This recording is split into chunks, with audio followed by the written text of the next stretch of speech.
Assalamu alaikum students.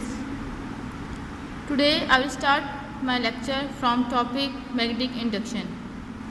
जब हम iron या स्टील के पीस को मैग्नेट के नियर प्लेस करते हैं तो जो मैग्नेटिक डोमेन्स होते हैं वो लाइन अप हो जाते हैं और मैग्नेटाइज बन जाते हैं। अब जो आयरन का पीस या स्टील का पीस है वो जो है एक मैग्नेट बन जाएगा।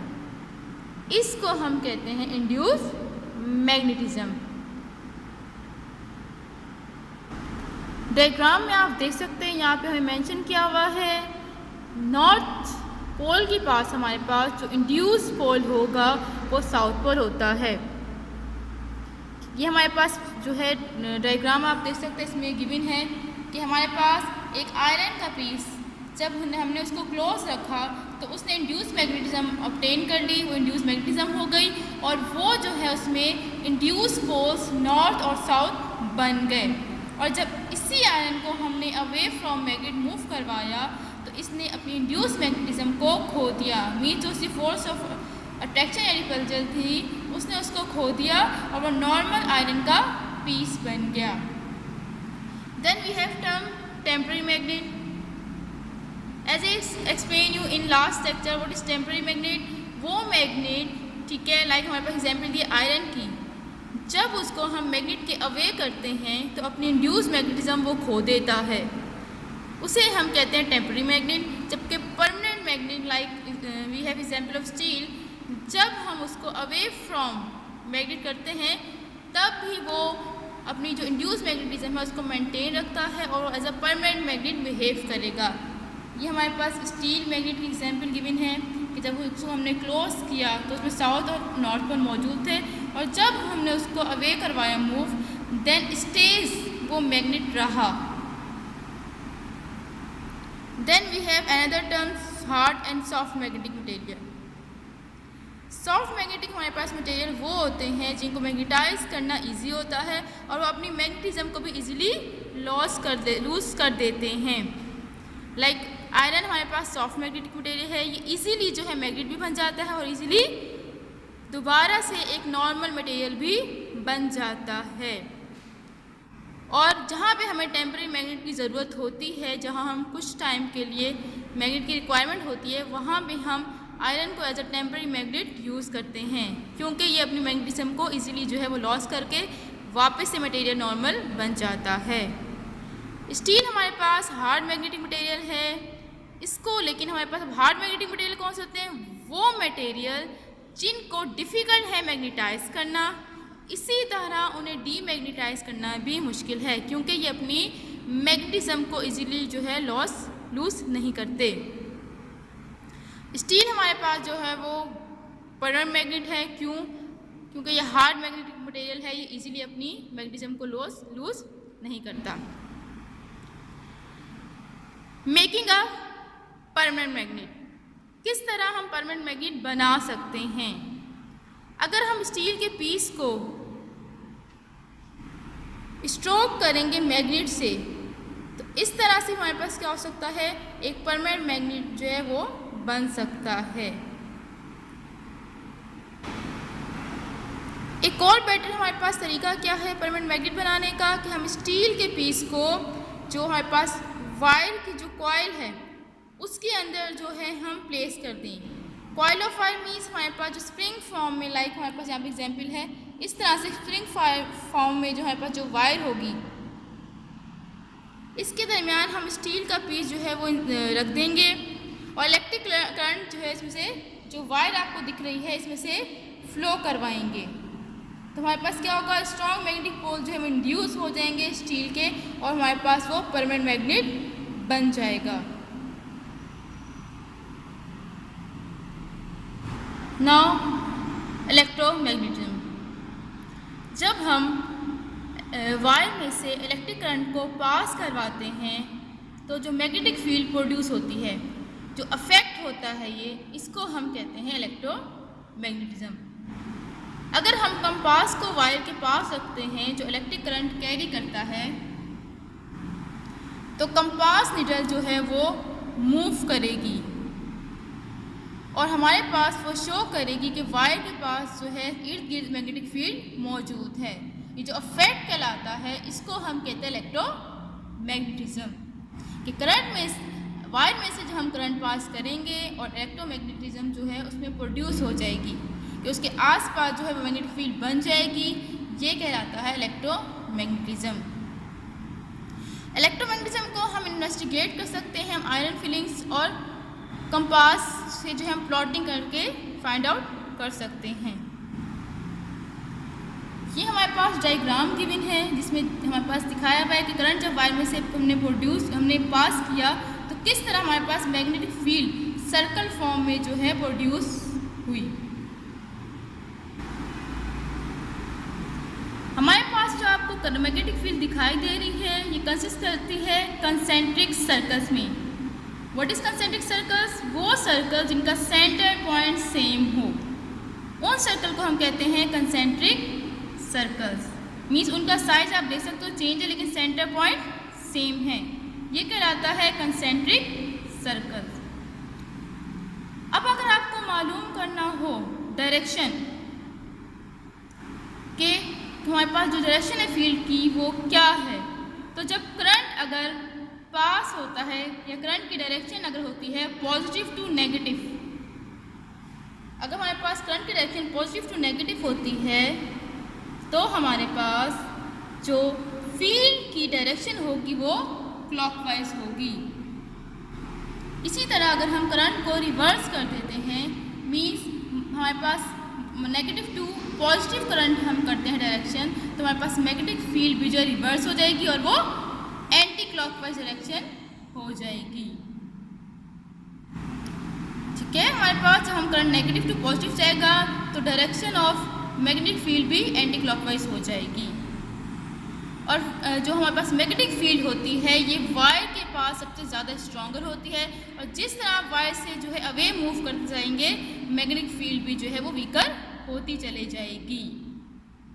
लेकिन अगर हम मैग्नेटिक फील्ड को स्ट्रॉन्गेस्ट बनाना चाहते हैं तो हम करंट जो है बढ़ा देंगे वायर में। Now magnetic fields and coil. Last हमने पढ़ा कि हम किस तरह परमानेंट मैग्नेट बना सकते हैं, किस तरह हम अपने मैग्नेट को स्ट्रॉन्गर बना सकते हैं। अब एक तरीका जिस तरह से हम स्ट्रॉन्गर मैग्नेटिक फील्ड प्रोड्यूस कर सकते हैं कि हम वायर को कॉइल फॉर्म में कर दें, मीन्स उसको हम स्प्रिंग की फॉर्म में हम सर्कुलर फॉर्म में जो है अरेंज कर दें। अब वो वायर हमारे पास जो लॉन्ग हो, टाइटली बॉन्ड हुई हो, उसको हम कहते हैं सोलेनॉइड। आप देख सकते हो यहाँ पे हमारे पास गिवन है, लॉन्ग है, टाइटली बॉन्ड हुई है, सर्कुलर फॉर्म में हुई है, एक कॉइल की फॉर्म में है। तो अब ये चीज़ हमारे पास जो मौजूद है इसको हम कहते हैं सोलेनॉइड।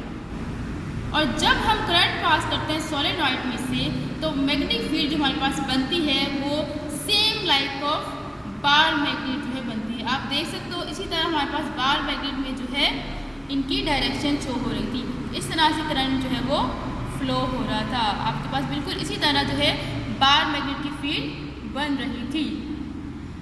अगर आपने सोलेनॉइड को ज़्यादा पावरफुल या स्ट्रॉन्गर आप बनाना चाहते हैं तो what should you do? Increase the current, आप करंट बढ़ा दें। आप वायर के लूप्स ज़्यादा बना दें, सेम लेंथ होगी लेकिन लूप्स वायर के ज़्यादा बना दिए। ठीक है, लाइक इतना ही हमारे पास अगर 5 सेंटीमीटर में हमने वायर प्लेस की तो 5 सेंटीमीटर ही होने चाहिए, लेकिन लूप्स ज़्यादा हो जाने चाहिए, मतलब कॉइलिंग जो राउंडेड या सर्कुलर्स बने हुए ये ज़्यादा होने चाहिए। थर्ड, आप आयरन या स्टील का पीस जो है वो रख दें कॉइल के सेंटर में। इस तरह से हम 3 मेथड के ज़रिए अपना सोलेनॉइड पावरफुल बना सकते हैं यूजिंग इलेक्ट्रोमैग्नेट्स। इलेक्ट्रोमैग्नेट्स को हम बहुत से डोमेस्टिक और इंडस्ट्रियल डिवाइसेस के तौर पे भी जो इस्तेमाल कर सकते हैं। अगर हमने किसी चीज़ को लिफ्ट करना हो, हमने मटेरियल की सॉर्टिंग करनी हो, सॉर्ट आउट करना हो, हमें लाइक प्लास्टिक को स्टील से, आयरन से अलग करना हो, एल्युमिनियम है, कॉपर है, उसके अलावा हमने मेटल्स को मूव करना हो एक जगह से दूसरी जगह, एंड उसके अलावा अगर हमने अपनी इंफॉर्मेशन को रिकॉर्ड करना हो तो भी हम इलेक्ट्रोमैग्नेट का इस्तेमाल करते हैं या कर सकते हैं। और हम इस यूज़फुल जॉब के हम मैग्नेट से अगर हमें काम करवाना है तो हमें स्ट्रॉन्ग मैग्नेटिक फील्ड इसके लिए रिक्वायर्ड होगी। आप देख सकते हैं यहाँ पे हमारे पास डायग्राम में जो है वो 2 टाइप्स ऑफ इलेक्ट्रोमैग्नेट्स गिवन है और दोनों में जो है सेंटर में आप देख सकते हैं यहाँ पे पास आयरन कॉइल गिवन है, आयरन कोर।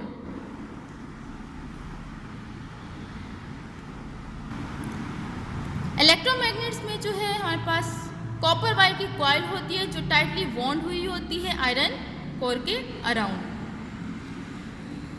आयरन हम क्यों यूज़ करते हैं कोर में? क्योंकि अगर हम आयरन यूज़ करते हैं तो सोलेनॉइड हमारे पास जो होता है उसकी मैग्नेटिक फील्ड या मैग्नेटिक पावर जो होती है वो 2000 टाइम्स बढ़ जाती हैं एज कम्पेयर टू उस सोलेनॉइड के जिसके सेंटर में आयरन के बजाय एयर मौजूद हो। मीन्स अगर हम कोर आयरन को जो है हम अब सेंटर में आप इसके अगर प्लेस करते हैं तो हमारे पास जो मैग्नेट होता है जो बनता है उसकी पावर 2000 टाइम्स स्ट्रॉन्गर हो जाती है। जब हम करंट जो है वो स्विच ऑन करते हैं कॉइल में तो जो मैग्नेटिक फील्ड होती है सोलेनॉइड की वो आयरन को भी मैग्नेटाइज कर देगी, उसकी फिर और ज़्यादा स्ट्रॉन्गर मैग्नेटिक फील्ड बन जाएगी बनिस्बत उस सोलेनॉइड के खुद से भी ज़्यादा।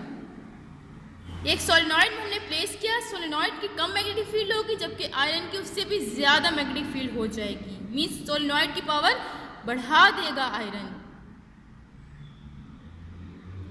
इसके अलावा हमारे पास एक एडवांटेज भी है आयरन को कोर में यूज़ करने का। क्योंकि हमारे पास हमने पढ़ा था कि आयरन सॉफ्ट मैग्नेटिक मटेरियल होता है, इसीलिए ये अपनी जल्दी से मैग्नेटिज्म को जो है वो लूज़ कर देगा जब हम करंटों को ऑफ कर देंगे।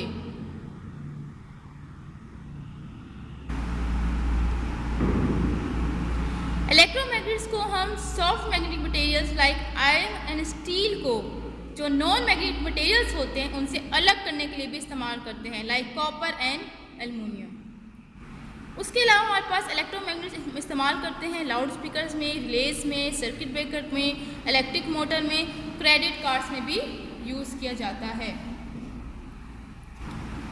Loud speaker inside loud speaker में हमारे पास जो लाउड स्पीकर के अंदर भी हम परमानेंट मैग्नेट को इस्तेमाल किया जाता है जिसकी शेप सिलेंडर लाइक होती है और ये हमारे पास परमानेंट मैग्नेट जो हम यूज़ करते हैं ये प्रोड्यूस करता है स्ट्रॉन्ग मैग्नेटिक फील्ड।